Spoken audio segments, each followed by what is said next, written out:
Fala pessoal, sejam muito bem-vindos de volta ao Pipoca Plus e a mais um vídeo do quadro versão estendida. Eu sou o Vitor e você também pode me chamar de Tanuki. Então pessoal, vamos falar hoje sobre a série Ahsoka.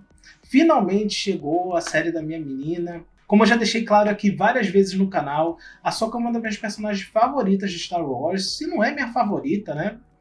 Então, assim, eu tava muito ansioso por essa série. Que bom que correspondeu, já adiantando aqui, que bom que foi essa série maravilhosa. Mas antes de mais nada, se você curtiu o conteúdo do vídeo aí, já deixa seu like. Se inscreve aí no canal que vai nos ajudar bastante.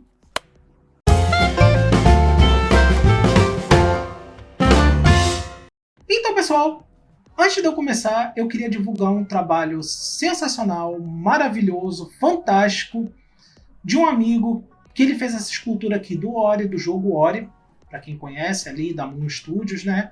Um jogo sensacional que eu amo, assim, é uma das minhas franquias preferidas. Inclusive, ele vai fazer para mim uma justamente da minha menina Ahsoka. Então, assim, pessoal, quem quiser, dá uma olhada lá na página dele, que se chama Get Arts. Eu vou deixar aí na descrição. Lá tem vários trabalhos, assim, sensacionais.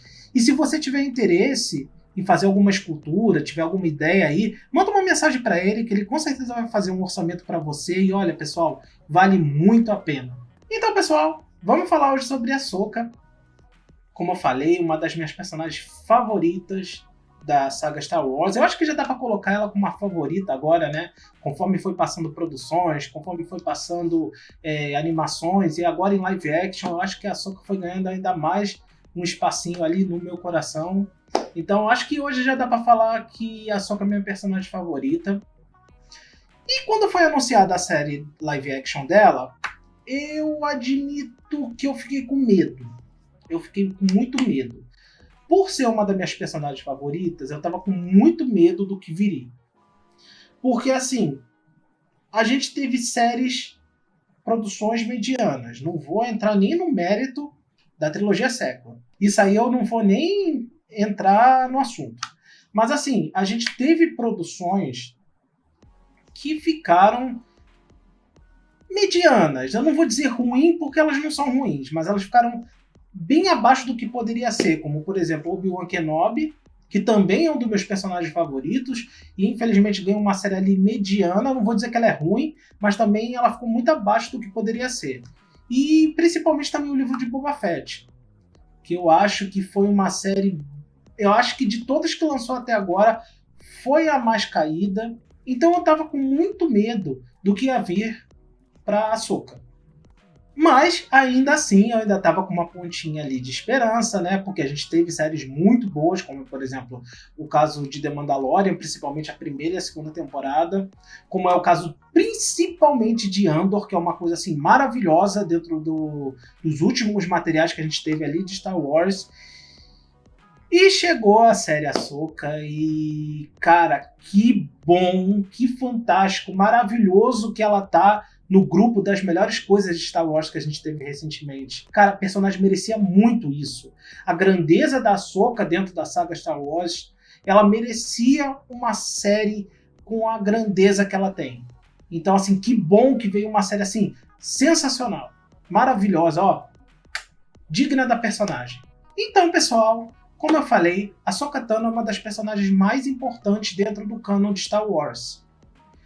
Talvez para quem não assistiu às animações, não saiba a grandiosidade e a importância que a Ahsoka tem dentro da saga Star Wars. A importância dela dentro das Guerras Clônicas, a importância dela dentro da rebelião, se juntando logo no início ali ao Bail Organa, né, organizando os primeiros focos ali da rebelião contra o Império, a importância dela na vida do Anakin. Eu ainda mantenho a teoria de que se a Ahsoka tivesse ficado na Ordem Jedi, talvez o Anakin não tivesse decaído para o lado sombrio, talvez ele tivesse alguma coisa a mais ali, prendendo ele no lado da luz. E também a importância dela posteriormente ali na batalha contra o Darth Vader em Rebels. Ela chega a causar uma certa dualidade nele, né? Ele fica meio confuso por um momento, né?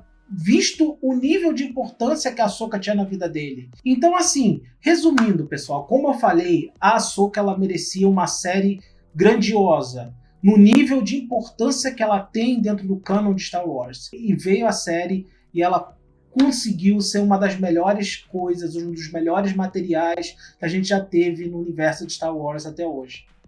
Obrigado, Dave Filoni. Eu já vou falar mais sobre ele, mas muito obrigado por essa série assim, fantástica, digna da personagem. Maravilhosa. Então, pessoal, para quem ainda não assistiu a série, a partir de agora eu vou falar um pouquinho da história, então eu vou soltar um pouquinho de spoilers. Se você ainda não viu Ahsoka, vai lá correndo assistir. Não deixa de assistir essa série maravilhosa. Deixa o videozinho salvo aí depois você volta, assiste aqui. Não esquece também do nosso videozinho. Mas vai lá primeiro, caso você não tenha assistido a série Ahsoka. Então, pessoal, falando um pouquinho da história dessa primeira temporada de Ahsoka, para quem assistiu The Mandalorian, tecnicamente, essa série da Ahsoka ela é um spin-off ali de The Mandalorian. Porque a personagem apareceu em live action pela primeira vez, sendo ali interpretada pela Rosario Dawson, na segunda temporada de The Mandalorian.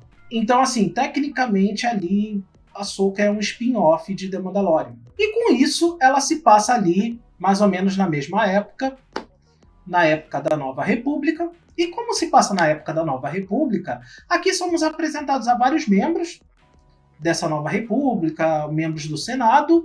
Inclusive, a gente tem a confirmação em live action de que a primeira chanceler, depois que o Império cai, é a Mon Mothma. Algo que a gente já sabia por causa do livro e tal, mas a gente tem a confirmação aqui em live action que a Mon Mothma realmente se tornou a primeira chanceler da Nova República. Inclusive, Genevieve O'Reilly, né, a atriz que faz a Mon Mothma, tá em tudo. Ela teve ali em Andor, né? Ela teve mais lá atrás em Rogue One. Ela tá aqui em Ahsoka. Nossa, ela se consolidou merecidamente como a personagem, tá aparecendo em tudo, assim, merecidamente como a Mon Mothma. Mas, continuando falando um pouquinho da história de Ahsoka, assim como na participação dela em The Mandalorian, aqui nessa série ela continua investigando os rumores, os tais rumores sobre a possível volta do Grão-Almirante Thrawn. Para quem assistiu Rebels sabe quem é. Um dos imperiais mais complicados que a gente teve ali dentro da saga, né, de se enfrentar. Então ela continua investigando esses supostos rumores sobre a volta do Thrawn como o herdeiro do Império. Como quem vai unir os remanescentes do Império para tentar derrubar essa Nova República. E como já foi mostrado também em The Mandalorian, a Nova República é um governo novo, recente, né? Ele tem uns 6 anos mais ou menos. Então justamente os imperiais remanescentes, eles querem se aproveitar dessa república recém-formada, teoricamente ainda meio fraca. Eles querem se organizar para derrubar essa Nova República. Só que o grande problema desses imperiais remanescentes é que eles não têm uma liderança. Eles não têm quem guie eles para enfrentar essa Nova República. E é justamente a esperança deles do retorno do Grão-Almirante Thrawn para ser o grande líder, né? Como eu falei, o herdeiro do Império. E isso chegou a ser até questionado para quem assistiu a terceira temporada de The Mandalorian. Isso chegou a ser questionado pelo próprio Moff Gideon, que indagou por que eles têm que esperar pelo Grão-Almirante Thrawn, né? Mas continuando falando sobre a Nova República, aqui a gente tem a estreia, né, da Hera Syndulla em live action. Aqui ela já atua como uma general dessa Nova República. E justamente o arco da Hera, ela mostra muito do lado político dessa Nova República. Como ela é frágil ainda, como ela é cheia de burocracias. A gente já tinha tido um vislumbre disso lá na terceira temporada de The Mandalorian. Quando o Carson queria ir lá ajudar Nevarro, e ele ficou preso na burocracia. Então, assim, a gente já tinha tido um vislumbre lá na terceira temporada de The Mandalorian, e aqui a gente vê muito mais dessa fragilidade e burocracia da Nova República. E assim como acontecia não dá para chamar de Velha República, mas a República que a gente tinha antes da instauração do Império, como acontecia naquela República, os senadores e a burocracia muitas vezes davam brecha para os inimigos da República conspirarem contra ela. E aqui é exatamente o que está acontecendo novamente. Parece que eles não aprenderam com os erros do passado. E falando ainda sobre esse arco da política aqui em Ahsoka, a gente tem uma menção a Leia nessa primeira temporada, né? Uma menção à senadora, né? Leia Organa, que ela atua como chefe da comissão de defesa ali do Senado, pelo visto, né? E é justamente quem salva o cargo da Hera, né? Ela quase estava sofrendo ali uma corte marcial, podia perder o cargo de general, e é justamente a Leia quem salva a Hera, né? Inventando uma desculpa ali do porquê que a Hera agiu sem o consentimento do Senado, né? E a gente tem aqui a participação, né, do C3PO como representante justamente da Leia, né? É ele quem vai dar o recado ali no julgamento da Hera, dizendo que as ações dela foram aprovadas pela Leia, né? O que não passou de uma desculpa, mas a gente tem a participação ali do C3PO como representante da Leia e salvando o cargo da Hera. E falando de participações importantes, nessa série a gente tem a participação de Anakin Skywalker, né? Voltando ali a aparecer em live action. Claro que se tratando de uma série sobre a Ahsoka, a gente não poderia deixar de ter uma participação do seu mestre. Então a gente tem uma participação bem importante aqui do Anakin nessa história. Então assim, pessoal, a Ahsoka dessa época já é uma guerreira sábia e poderosa, né? Mas sempre dá pra gente evoluir mais.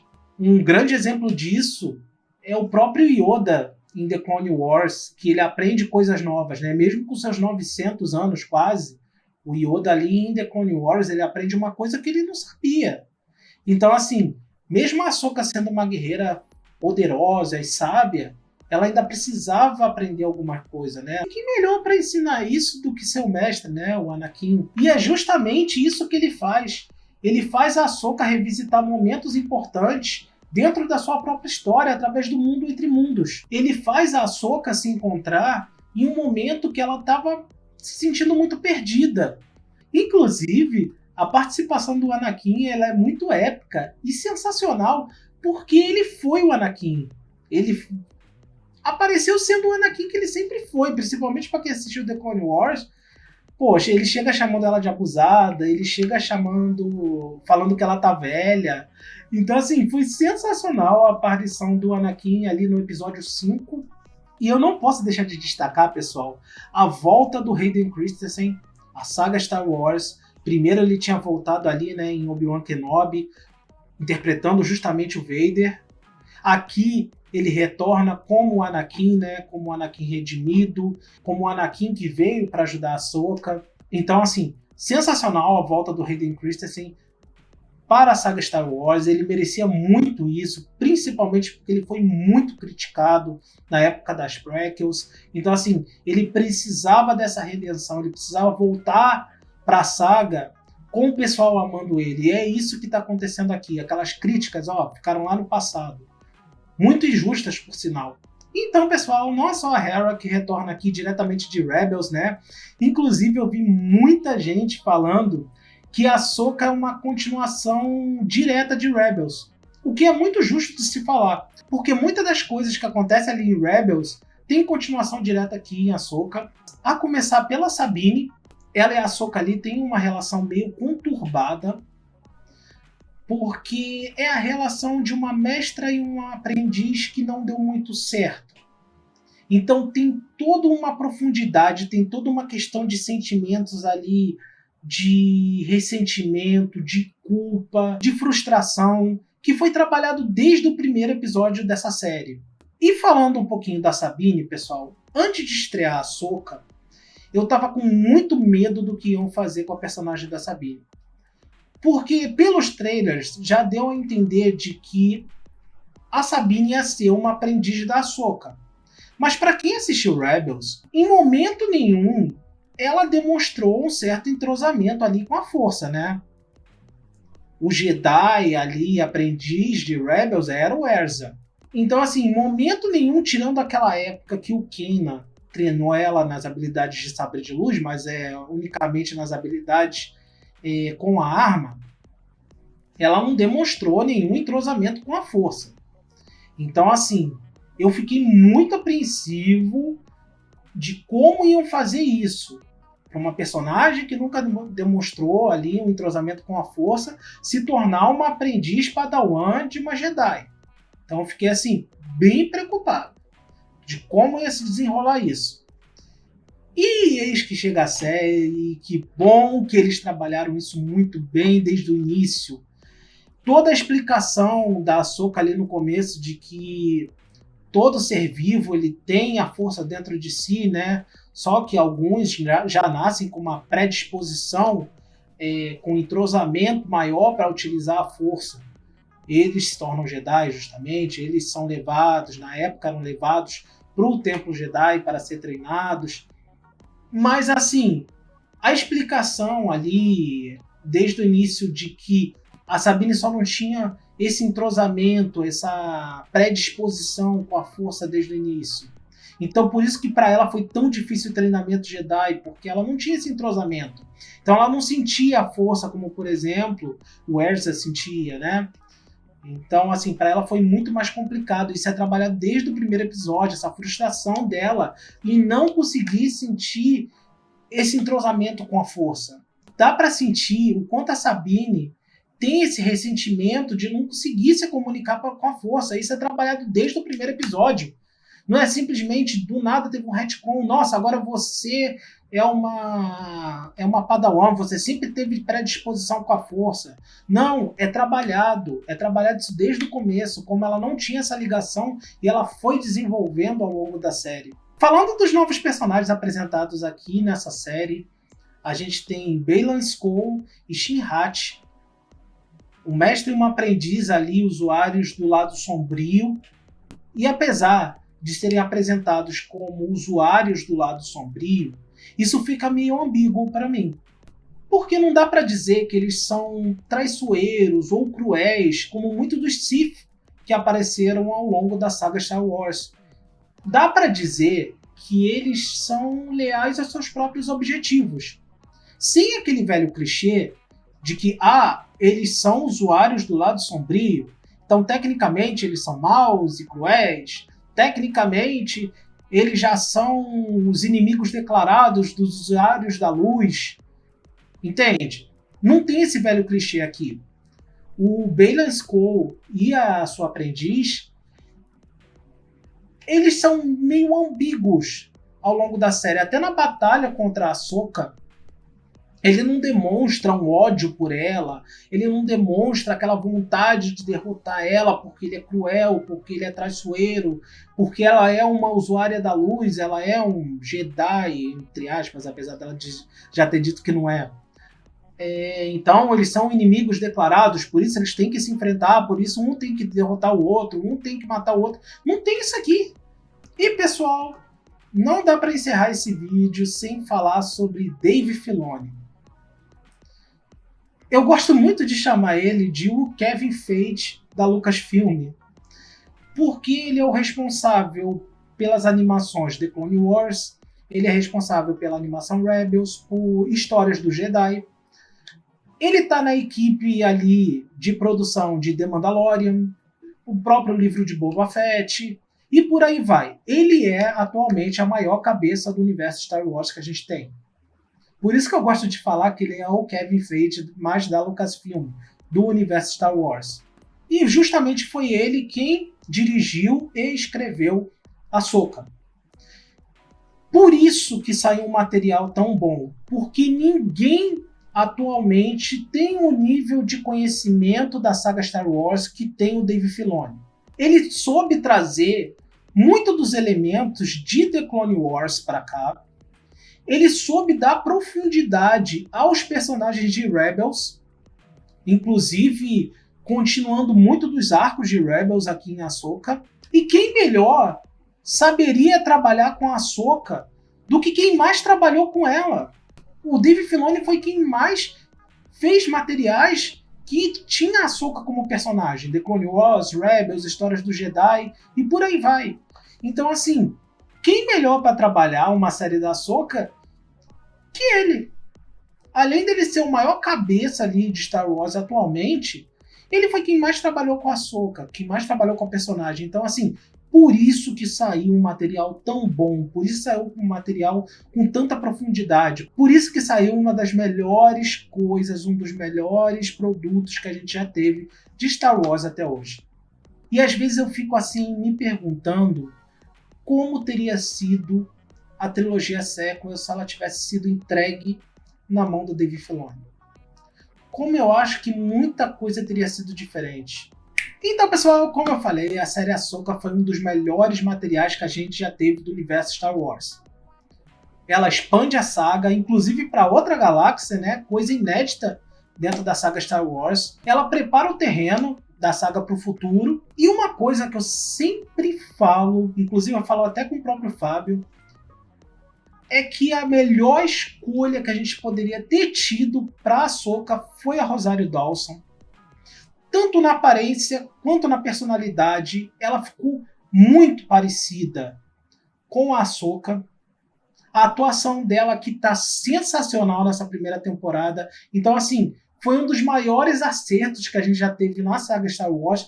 Foi a escolha da Rosário Dawson para ser a Ahsoka. E também não dá para não mencionar uma das melhores escolhas de elenco, que foi a do Eman Sfandi para ser o Ezra Bridger. E como foi emocionante aquele reencontro do Ezra com a Sabine. Uma escolha também muito boa. Eu estou muito ansioso para ver o futuro do Ezra Bridger agora que ele retornou para a galáxia principal, né? Eu estou muito ansioso para ver como eles vão trabalhar o Grão-Almirante Thrawn. Agora, acho que já dá para dizer que ele é o herdeiro do Império. Estou muito ansioso para saber como eles vão trabalhar isso para o futuro. Enfim, eu estou muito ansioso para que tenha também uma segunda temporada de Ahsoka. Mas é isso, pessoal. Nosso videozinho aqui sobre a série Ahsoka, essa série sensacional, maravilhosa, da minha personagem preferida. Mas, se você curtiu o conteúdo do vídeo aí, já deixa seu like, se inscreva no canal que vai nos ajudar bastante. Dá uma olhada lá nos outros canais, o meu, do Fábio, deixando sempre o linkzinho aí na descrição. Comentem o que vocês acharam de Ahsoka, se assim como a grande parte dos fãs amou essa série, se ela é sua preferida atualmente das séries. Eu fico entre ela e Andor. The Mandalorian também é muito boa, então assim, pra mim é top 3 é Ahsoka, Andor e The Mandalorian. Não tenho o que falar, essas séries assim foram sensacionais. Então comentem aí o que vocês acharam, o que vocês acham da Rosário Dawson como Ahsoka, o que vocês acharam do final da primeira temporada. Comentem algo que eu de repente deixei passar, mas que vocês gostaram muito. Comentem aí no geral o que vocês curtiram nessa primeira temporada de Ahsoka. Então eu vou ficando por aqui, pessoal, e até o próximo vídeo. Falou!